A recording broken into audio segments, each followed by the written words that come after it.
Hey guys, Daz here from Total Reformation. Now in today's video tutorial, we're going to continue on from our last one where we spoke about potential hidden stresses.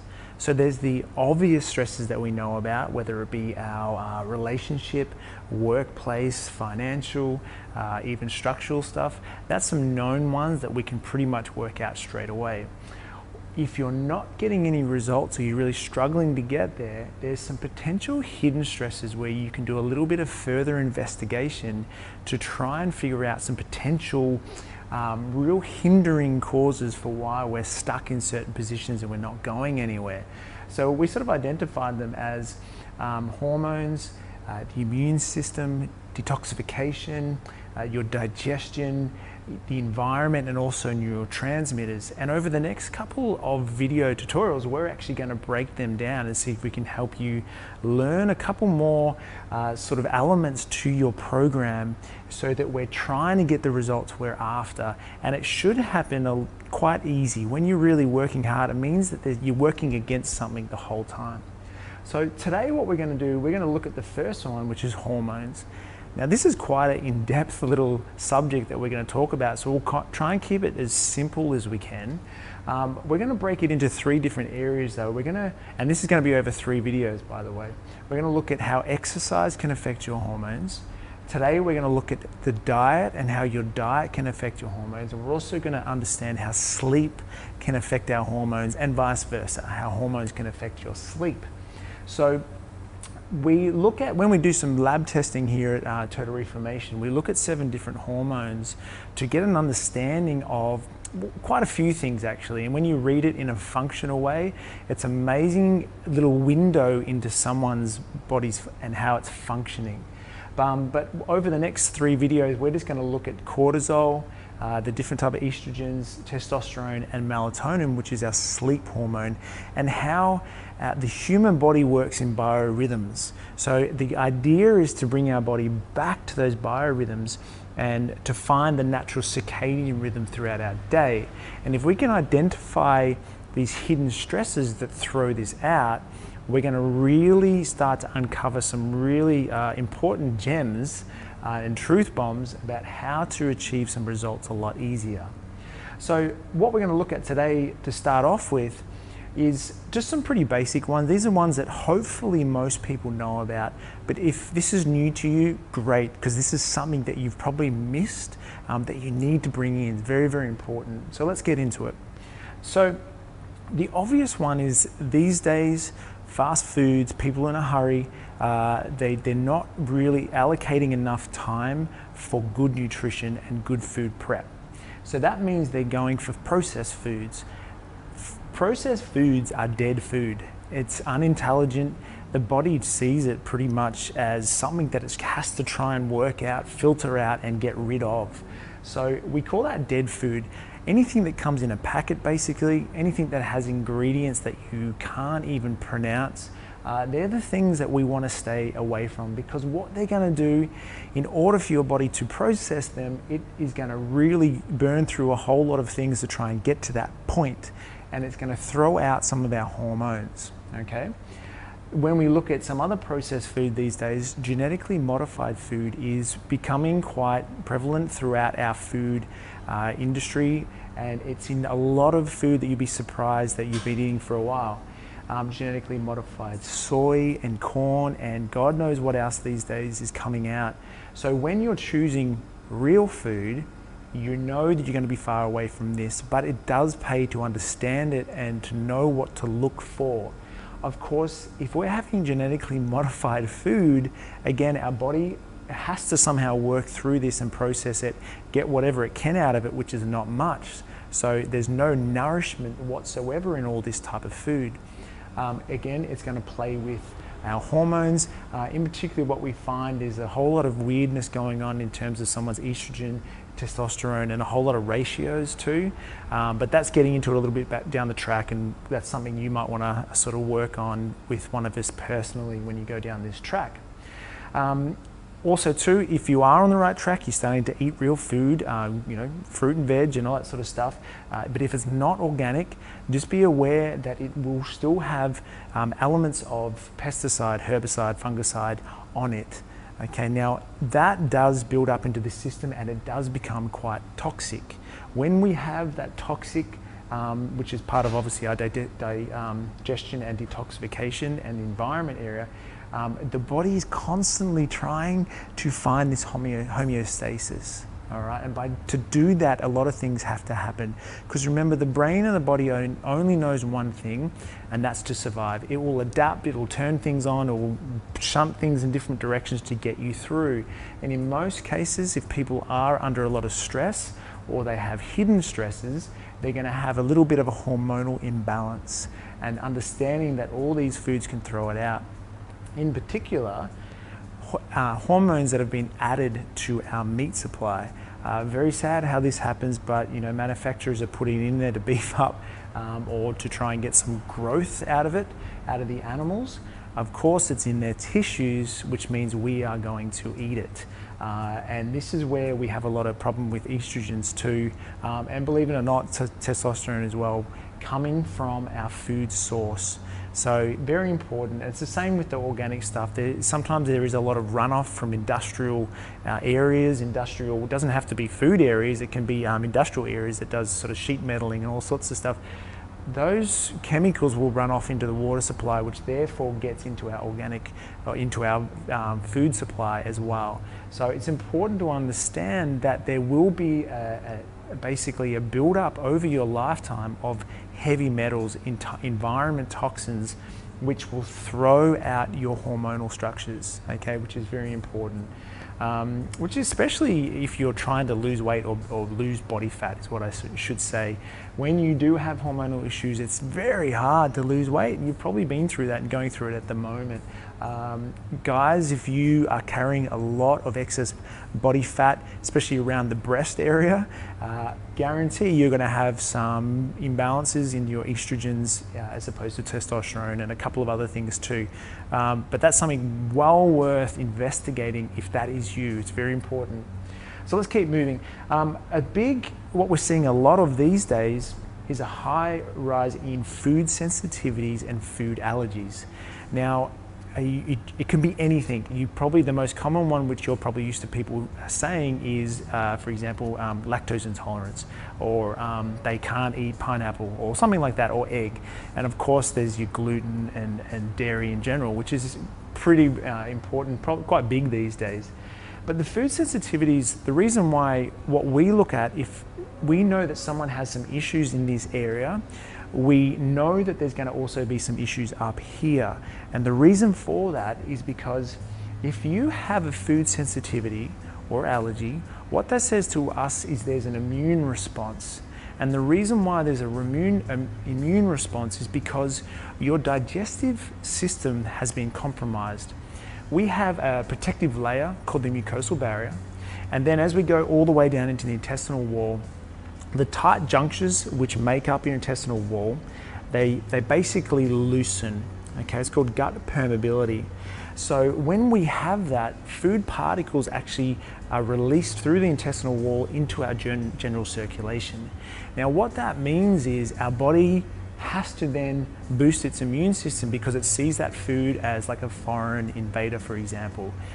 So the response of the body is a cascade effect for inflammation. And inflammation is probably one of the body's worst enemies. It is so detrimental and it causes a lot of issues. Now, some people know food sensitivities or inflammation in their body in terms of they might just have digestive issues, gas or bloating. Other people, it comes through on their skin. They get rashes, weird skin irritations. Other people might get it from headaches, brain fog, energy issues, things like that. They're the things that we look for. So if that is you, I highly recommend you go and do some form of functional lab testing, and we offer this here to identify, are there any foods that you're reacting to? The reason why is because that food is fueling the fire of inflammation.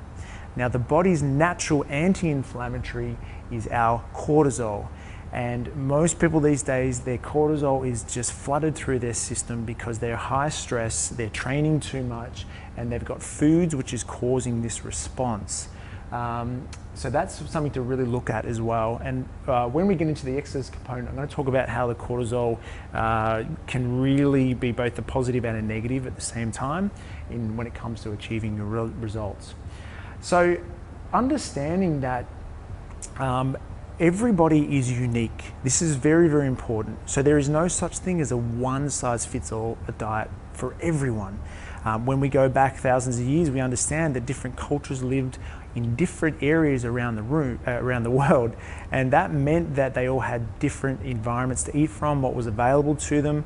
So we use what's called metabolic typing, and it's a fantastic journey to learning more about you.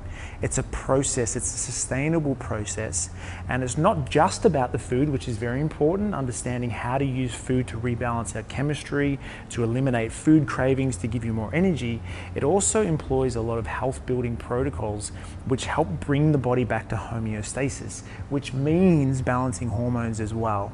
So just by having the wrong foods for your metabolic type, and if you want to learn more about that, go to the website and check out metabolic typing. We know that it's going to cause an added stressor in your system, which can affect you getting your results. So that's very important as well.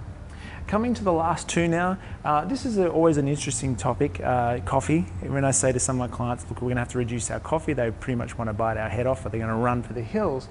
The coffee, yes, it has some amazing antioxidants in it, but at the same time, it can be irritable for a lot of people, okay?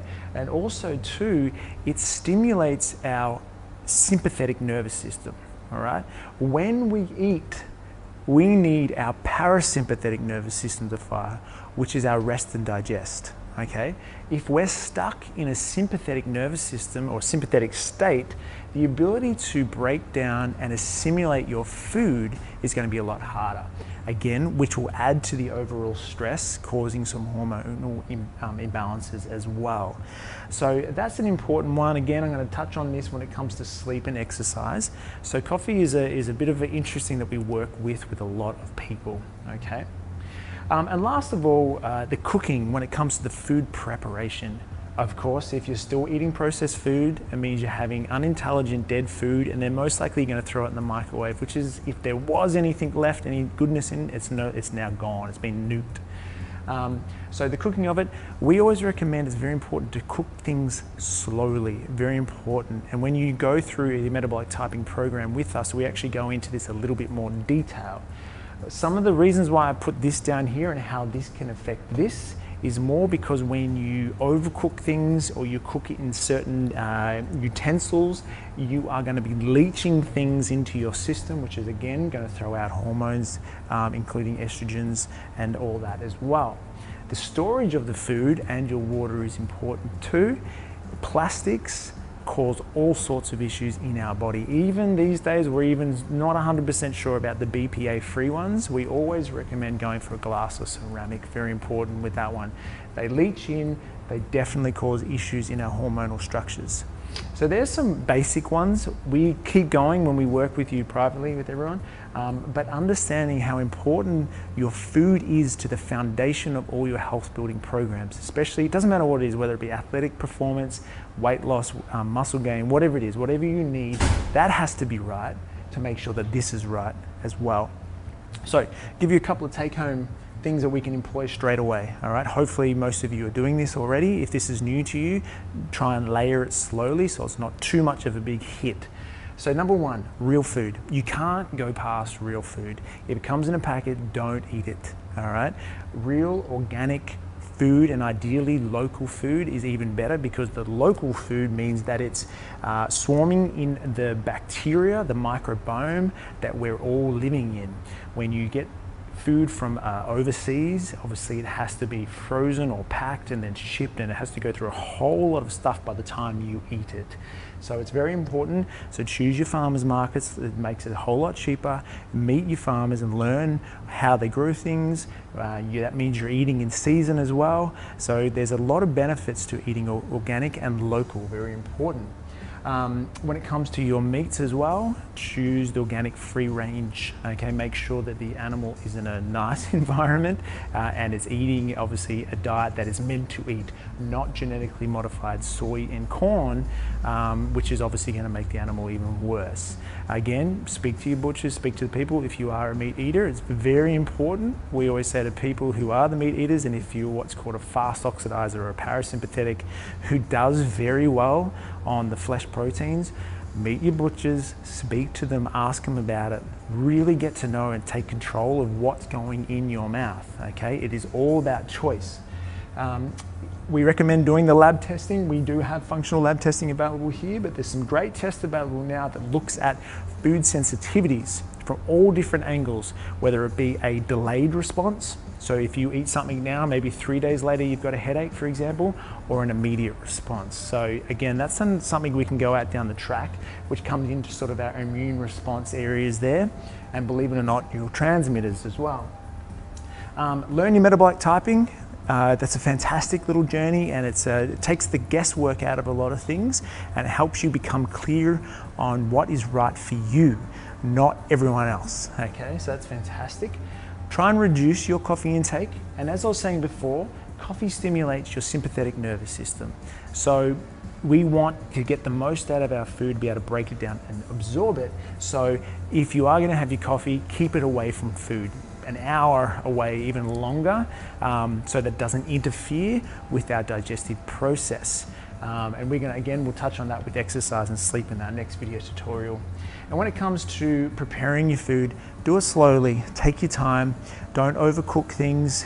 When it comes to your vegetables, make sure there's a bit of crispness in them, and try and choose some glass or ceramic with your storage of your food. Okay, and water as well. That's also another big one too.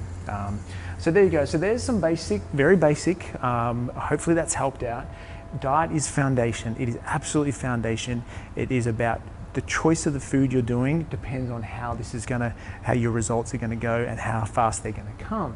So understand that food can have a massive impact on your hormones, and your hormones will have a massive impact on your results. Okay, so let's see if you need to dive into that to help you get to where you want to get to. So that's it for today. Feel free to share this with everyone else. Make sure you like all of our social media stuff. Send us any questions that you have. And on the next video tutorial, we're going to go into exercise and how exercise is really causing some issues through your hormones. This is fascinating. So look forward to seeing you guys then.